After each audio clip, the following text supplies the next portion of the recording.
berterima kasih. Bukan hanya kami bertiga, berdelapan, berdua-belas, dan kita semua. Berterima kasih kepada rakyat Indonesia yang terus membersamai dan memberikan atensi dan supportnya. Kalau Anda nggak bisa datang, silakan cukup dengan doa, dan itu kami terima dengan lapang dada, dan alhamdulillah kalau itu dilakukan. Terima kasih ya. Karena apa? Perjuangan ini adalah perjuangan kita. Perjuangan kita bersama. Dari tempat ini dulu kita mulai. Dari tempat ini pula lah kita sudah bergerak. Dari tempat ini tanggal 30 April dulu, di tengah-tengah acara, kita mendengar kabar Joko Widodo melaporkan kita ke bagian kehilangan di Polda Metro Jaya. Saya nggak bohong, loketnya loket kehilangan itu. Jadi memang dia mungkin kehilangan ijazahnya atau kehilangan kewarasannya. Iya, kalau orang yakin benar, ijazahnya pasti ditujukan. Enggak, tidak ditujukan. Satu. Yang kedua, yang dilapori, saya juga mohon tolong kembalikan kewarasan. Saya, Dr. Rismon, Dr. Tifa, dan 5 yang lain, bahkan tambah 4 yang lain, tidak pernah, demi Tuhan, demi Allah SWT, tidak pernah yang namanya mengedit ijazah. Catat ini. Kalau ada orang yang mengatakan kami mengedit ijazah dan mengedarkan ijazah palsu, orang itu yang berbohong. Kami memang meneliti ijazah yang pernah diposting oleh seorang kader partai Gajah Kutek. Gajah Kutek itu gajah kecil, gajah kerdil. Namanya Dian Sandi Utama pada tanggal 1 April. Kalau mau dikejar dengan pasal 32 dan 35, dialah harusnya. Karena ijazah yang dipoto oleh Dian Sandi miring kayak otaknya. Ini kan miring.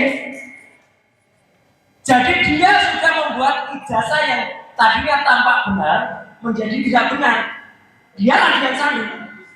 Kami tidak pernah mengubah apapun bentuk ijazah ini. Kalau kami lakukan penelitian dengan EWA, dengan luminant gradients, yang nanti juga akan sampaikan Dr. Rismon, itu adalah ilmiah, bukan kami mengedit. Jadi kalau ada orang nggak mengerti bahwa kami melakukan penelitian untuk mengedit, itulah yang kita tentang. Kenapa? Karena pasal yang digunakan untuk mengedit itu adalah pasal 32 dan 35. Itulah yang mau dibebankan kepada kita untuk ditahan. Karena ancaman hukumannya di atas 5 tahun. Jadi itu yang akan kita dobrak pertama kali. Tidak pernah ada edit-mengedit. Kalau urusan pencemaran nama baik, silahkan saja kita bertarung pengadilan. Tapi demi Tuhan, demi Allah sekali lagi, tidak ada yang namanya edit, dan bahkan ijazah yang kami teliti sudah dikonfirmasi oleh KPU, ada 5 tempat sama dengan ini. Jadi mana yang diedit? Tidak ada. Dan sekali lagi 99,9% ijazah ini palsu. Sudah clear banget ya. Dan kenapa kami ditersangkakan? Terus terang mendengar kabar ditersangkakan itu sebenarnya semenjak minggu yang lalu. Sebelum sebenarnya waktu itu saya melihat juga mengajari Dr. Rismon dan juga Dr. Tifa dan juga semuanya untuk ke Sydney, Australia. Sudah mendengar kabarnya, bahkan akan ada dicekal, bicara dikejar Interpol dan lain sebagainya.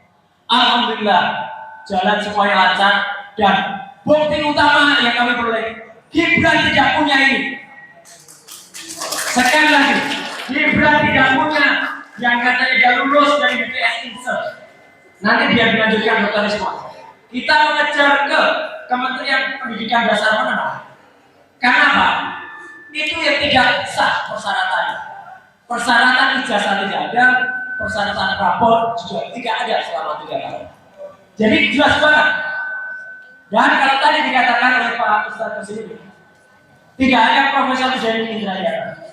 Semalam Pak Ustadz, saya juga ketemu dengan yang sudah juga memberikan dukungan ke kita, yaitu Pak Dr. Amir Samsudin, ya, mantan Menkumham, yang dulu ketika Prof. Denny, Pak Wamen, dia ada menterinya. Tetap Pak Amir Samsudin juga memberikan support kepada kita. Nah, at last but not least, teman-teman sekalian, kepada 7 yang lain yang ditersangkakan, Dan kepada 4 yang standby itu dikembangkan. Lalu semoga tidak. Kita harus semangat.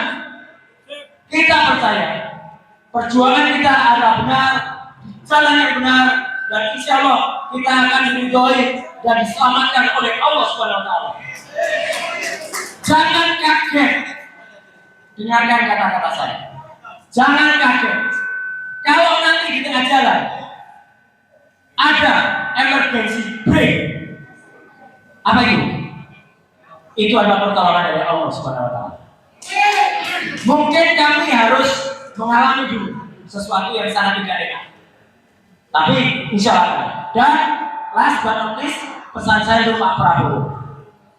Pak Prabowo, Presiden kita. Anda jangan mau dikotori atau sejarah rezim Prabowo dikotori seperti rezim Jokowi. Di tengah rezim Jokowi waktu itu ada 2 anak bangsa yang dipidanakan, Bambang Trimulyono dan Gus Dur. Meskipun Pak Trimulyono yang mengatakan itu kan yang lapor bukan Jokowi, itu dalam bahasa Jawa ini namanya nabok milih tangan. Dia menggunakan tangan orang lain untuk melaporkan, karena dia waktu itu masih presiden.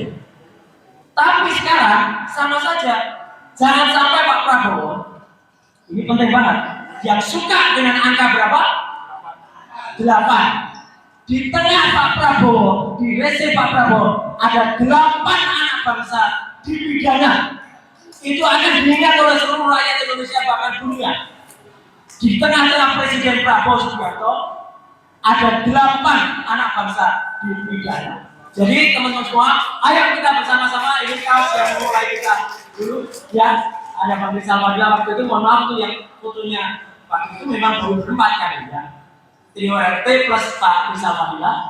Kita bersama dengan kaos ini merupakan ucapan terima kasih kepada teman-teman semuanya. Yang bisa membalas adalah Allah Subhanahu wa taala. Sekian, terima kasih. Wassalamualaikum. Download Tribun X sekarang. Menghadirkan lokal menjadi Indonesia.